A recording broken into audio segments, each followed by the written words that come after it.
de sang.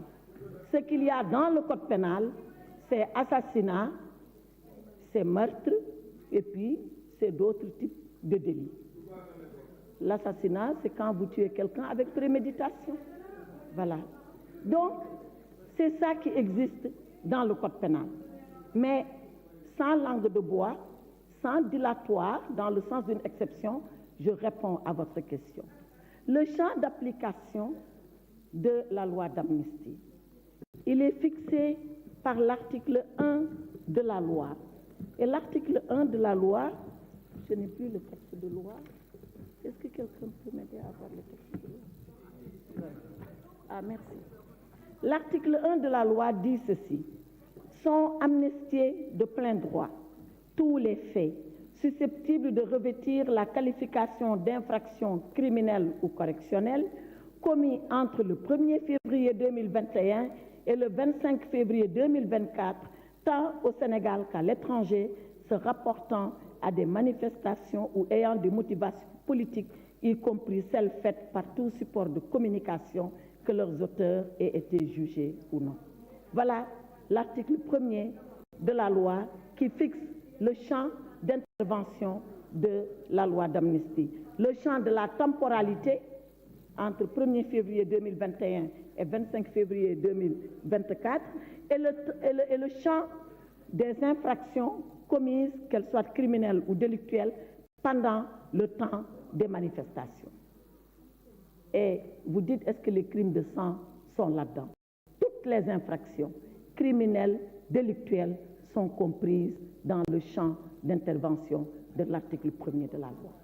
C'est clair, c'est net, c'est du français, c'est même pas du droit. On peut lire et comprendre. Alors, je reviens à ce que je disais tout à l'heure sur encore les questions. Est-ce que cette amnistie, elle va porter sur les actes de torture? Beaucoup de députés sont revenus là-dessus. D'abord, moi j'aimerais bien qu'on se comprenne.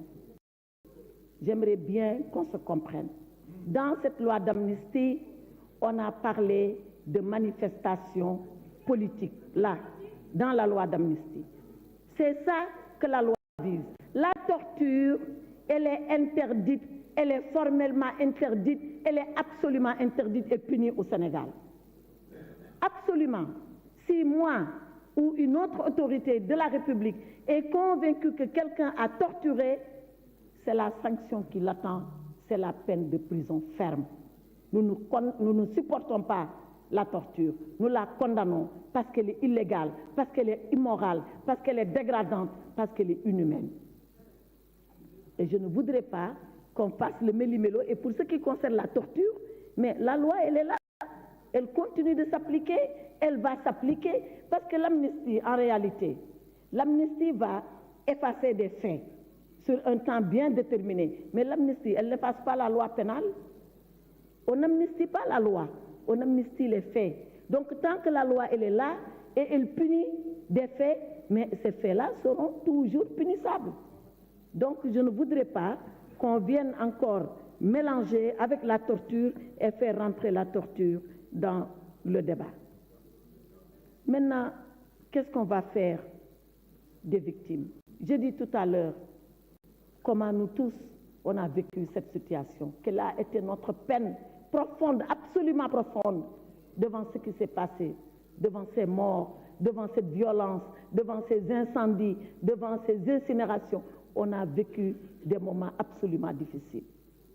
Et pour la première fois, depuis qu'on vote l'amnistie au Sénégal, ou en tout cas c'est une des rares fois, mais je pense que c'est la première fois, où le président de la République dit, si vous votez la loi d'amnistie, alors permettez-moi que par un mécanisme, je puisse assister les victimes.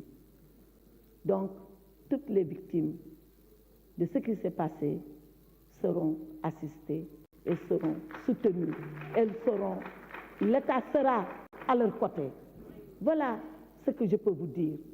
Que les morts reposent en paix, que leurs parents, qui le souhaitent, soient assistés. L'État est prêt à cela, que ceux-là qui ont subi des dégradations soient assistés, parce que c'est ça le sens et l'esprit du pardon que veut faire insuffler Monsieur le Président de la République sur le Sénégal.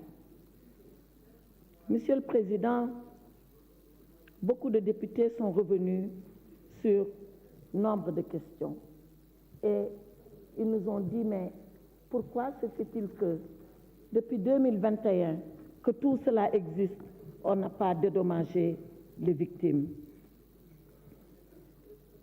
Parce que depuis 2021, nous observons le Sénégal et les Sénégalais, en nous disant à chaque fois le cycle va s'arrêter, en nous disant à chaque fois la raison va prévaloir chez nous tous, parce qu'arrive un moment, le basculement de la violence est dû à une perte de raison de part et d'autre. Et on se dit, on va se reposer parce que nous sommes le Sénégal, on va se reposer parce que nous sommes des Sénégalais. Et quand on a vu que tout ça allait crescendo, on a dit c'est maintenant le moment de nous arrêter et de nous regarder en face, de nous arrêter et de faire notre propre examen de conscience. Monsieur le Président, il n'y a guère longtemps, tout près de nous, un grand monsieur s'est levé. Ce monsieur, il s'appelle Nelson Mandela. Nelson Mandela, en 1962, il entrait dans la prison, c'était son procès de Rivogna. Et il avait dit à ses juges et ses contempteurs, je vais aller en prison, un jour je serai libéré de la prison, mais si le sort me destine à mourir dans la prison, je mourrai dans la prison et je ne mourrai pas en vain. Cette prison, ça a été celle de Robben Island. Robben Island, c'est une île au large de l'Afrique du Sud, au large du Cap. J'étais personnellement à Robben Island. Personnellement. Parce que quand je faisais le concours de la rentrée solennelle du stage, j'avais choisi mon sujet sur Nelson Mandela et le procès qu'on lui avait fait. Et je suis partie voir comment il vivait. Et j'ai vu la prison de Robben Island. Première chose qui m'a frappée, il y a une mosquée dans la prison de Robben Island. Il y a une chapelle, mais il y a une mosquée. Quand j'ai posé la question, on m'a dit que c'est des lépreux qui avaient la lèpre dans la prison qui ont construit cette mosquée. Ils avaient la lèpre, ils étaient handicapés, on leur a dit construisez la mosquée. Ils ont dit on va le faire parce que nous sommes des croyants. Et ils ont construit la mosquée. Et Mandela était là avec eux. J'ai vu comment il cassait les cailloux le matin. Lui, Walter Sisulu, tous ses compagnons avec lesquels il était. C'est ce monsieur qui est sorti et qui a dit je pardonne à tout le monde. Je pardonne à tout le monde. Et ça, c'est un exemple vivant sous nos yeux. Ce n'est pas les nazis, ce n'est pas les Européens, c'est personne. C'est en Afrique et c'est chez nous que cela s'est passé. Et que dit Mandela ce jour-là? C'était le jour de son installation, de son discours inaugural comme président de la République de l'Afrique du Sud. Il a dit, nous, les peuples d'Afrique du Sud, nous nous sentons profondément satisfaits de l'humanité qui a repris cours en notre sein. Voilà, président Seydou Diouf. Est-ce que l'humanité nous a quittés, nous, les Sénégalais? Mandela remerciait le Seigneur que l'humanité ait repris cours en son sein à lui. Enfin, je me sens homme, parce qu'enfin, on m'a martyrisé, on m'a maltraité, on m'a fait souffrir, mais enfin, je pardonne, parce que je suis un homme, parce que je peux pardonner. Il dit, le moment est venu de penser nos blessures et d'oublier le mal que nous nous sommes faits.